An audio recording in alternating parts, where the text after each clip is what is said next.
आइए बच्चों चलते हैं अगले क्वेश्चन पर। और डियर स्टूडेंट्स, मेंटल मैथ में से मैं करा रहा हूँ और बहुत ही आपके लिए काफ़ी हेल्पफुल होगा ये मेंटल मैथ।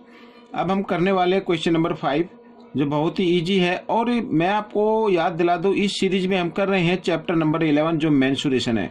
आइए देखते हैं क्वेश्चन नंबर 5 क्या कहता है। ठीक है, तो क्वेश्चन नंबर 5 हम निकाल लेते हैं जल्दी से।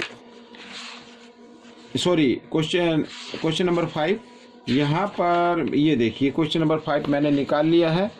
और ये आप देख सकते हैं यहाँ पर इन रोम्बस, ये एक रोम्बस बना हुआ है।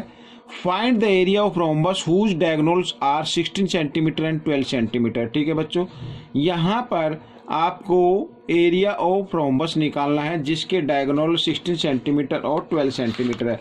और बच्चों मैंने आपको बताया था कि यहाँ पर देखिए, मैं आपको एक बार फिर बताता हूँ। एरिया ऑफ रोम्बस का फॉर्मूला होता है 1/2 into D1 into D2। D1 का मतलब फर्स्ट डायगोनल और D2 का मतलब सेकंड डायगोनल। ये आगे पीछे भी हो सकते हैं। आइए करना शुरू करते हैं यहाँ पर। तो सबसे पहले बच्चों हमें क्या निकालना है, एरिया निकालना है।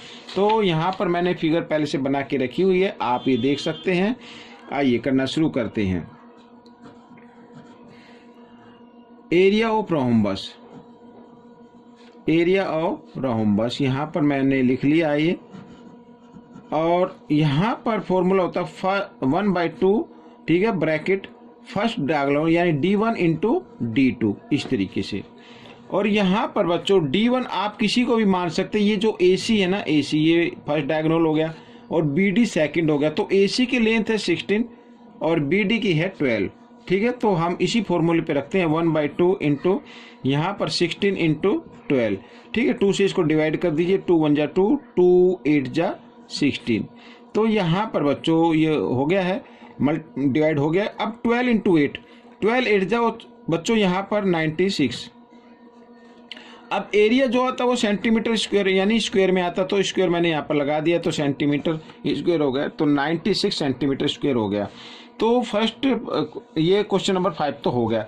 लेकिन साथ ही क्वेश्चन नंबर 6 क्या कहता है ये मैं आपको दिखा देता हूँ। यहाँ पर देखो क्या लिखा है, find the perimeter of rhombus given in question 5। ठीक है, क्वेश्चन 5 में जो ये रोम्बस गिवन है इसका पेरीमीटर निकालना है। अब पेरीमीटर निकालने के लिए हमारे पास साइड का होना जरूरी है। ठीक है, ये साइड हमें मालूम होनी चाहिए, AB BC या CD या AD। क्योंकि अगर एक साइड भी हमें मालूम हो जाए तो हम जानते हैं कि जिस रोम्बस की सभी साइड क्या होती है, इक्वल होती हैं। अब देखो ये इसकी साइड हम कैसे फाइंड आउट कर सकते हैं। तो सबसे पहले मैं यहाँ पर कुछ डेफिनेशन लिखता हूँ, उसको आप ध्यान से देखें। We know that the diagonals of rhombus are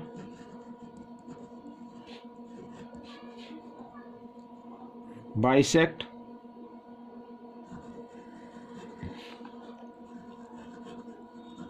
each other at 90 degree. ठीक है बच्चों, ये आपको याद रखना है।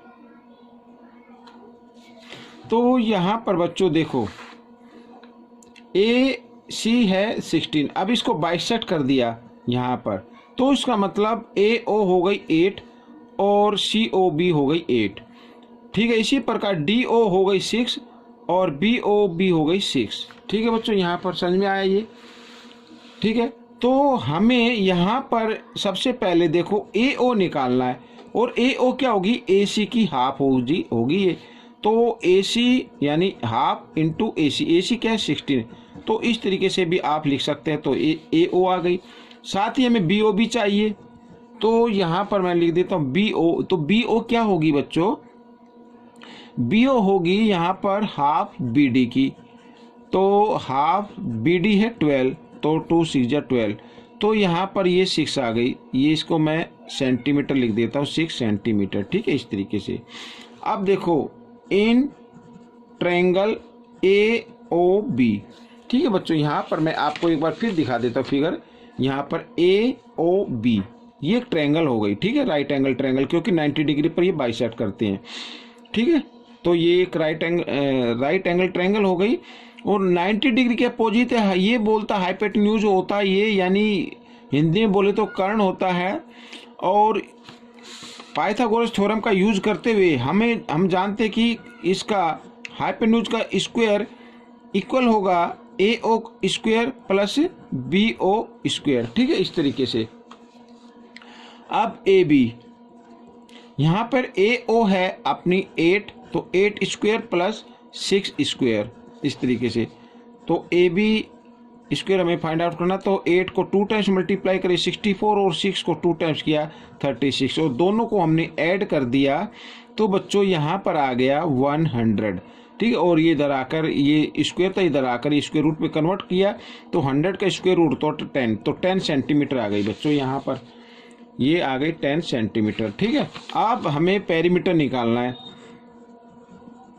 पेरीमीटर और रोम्बस। ठीक है, पेरीमीटर और रोम्बस, क्योंकि रोम्बस की सभी साइड इक्वल होती हैं और स्क्वायर की भी सभी साइड इक्वल होती हैं, तो जो फॉर्मूला स्क्वायर में अप्लाई करते हो वही रोम्बस में अप्लाई करना है, यानी 4 इंटू साइड ऐसे। ठीक है, तो 4 इंटू 10, ये तो 10 4 जा 40 सेंटीमीटर, ये बच्चों यहाँ पर आ गया ये पेरीमीटर। ठीक है, ये क्वेश्चन सोल्व हो गया। ठीक है, क्वेश्चन सोल्व हो चुका है। क्वेश्चन ये 6 था यहाँ से। ठीक है, मैं इसको क्वेश्चन 6 इधर लिख देता हूँ। तो अब हम चलते हैं क्वेश्चन नंबर 7 पर। यहाँ पर क्वेश्चन नंबर 7 बच्चों मैं आपको एक बार रीड करा देता हूँ, देखो। Question number 7, if the radius of circle is 14 centimetre, ये सर्कल है, यहाँ पर मैंने हाथ से बनाया हुआ, मैं आपको दिखाऊंगा अभी। Find the diameter of the circle. ठीक है, इसका डायमीटर फाइंड आउट करना है। तो सबसे पहले बच्चों मैं आपको दिखाता हूँ इधर, ये देखिए। ठीक है, क्वेश्चन नंबर 7, तो यहाँ पर रेडियस गिवन है बच्चों, रेडियस हम लिख लेते हैं,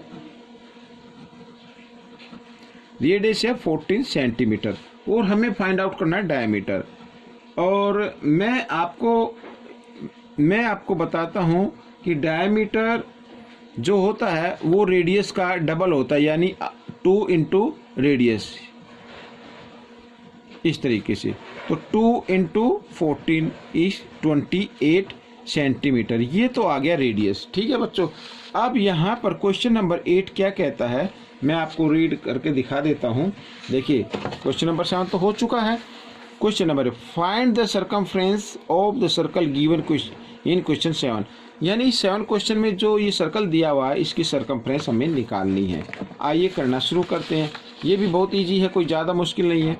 ठीक है, तो यहाँ पर मैं रेडियस लिख लेता हूँ पहले, radius of the circle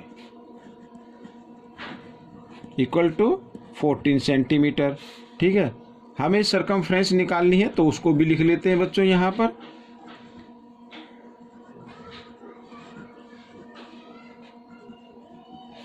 of the circle, तो यहाँ पर फॉर्मूला लिख लेता हूँ 2πr। एक तो ये होता है, अगर d से डायरेक्ट निकालना हो, ठीक है, d से निकालना तो πd लगा देते हैं सीधा, क्योंकि इसमें डायमीटर भी आ चुका है और रेडियस तो गिवन है, आप किसी भी तरीके से निकाल सकते हैं।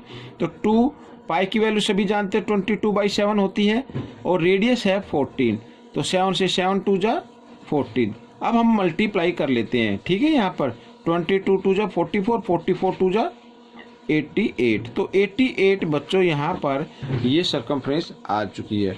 अब कोई साथ ही लगे हाथ क्वेश्चन नंबर 9 भी हम कर लेते हैं। तो क्वेश्चन नंबर 9 को पहले रीड कर लेते हैं। यहाँ पर देखिए, 9 कहता है find the area of the circle given in question 7। ठीक है, ये क्वेश्चन 7 है, इसमें जो रेडियस गिवन है ये आप देख सकते हैं। तो हमें इस ही सर्कल का एरिया निकालना है। ठीक है, आइए हम एरिया निकाल लेते हैं। तो सबसे पहले बच्चों लिखते हैं radius, radius of the circle equal to 14 centimeter. अब area, area of the circle, पहले फॉर्मूला लिख लेते हैं, पाई आर स्क्वायर। ठीक है बच्चों, यहाँ पर तो पाई की वैल्यू होती है 22/7 और यहाँ पर रेडियस है 14, तो 14 क्योंकि पावर 2 है तो 2 टाइम्स लिखेंगे इसको। ठीक है, आइए इसको डिवाइड कर देते हैं यहाँ पर 2 से। अब देखो यहाँ पर 22 2 जा 44 और इंटू 14 आ गया। ठीक है, अब इनको मल्टीप्लाई करते हैं। 14 4 जा होता है 56। ठीक है, कैरी 5 यहाँ पर 14 4 जा 56 और 5। ठीक है, 56 और 5 होता है 61। तो यहाँ पर सेंटीमीटर स्क्वायर में लगा देता हूँ। ये एरिया आ गया बच्चों। तो ये थे यहाँ पर इस वीडियो में मैंने क्वेश्चन 5 लिए थे। आपको ये कैसे लगे मुझे कमेंट्स में ज़रूर लिखें और इसमें से सीख कर दूसरों को ज़रूर सिखाएं। मिलते हैं अगले पार्ट में, तब तक के लिए धन्यवाद।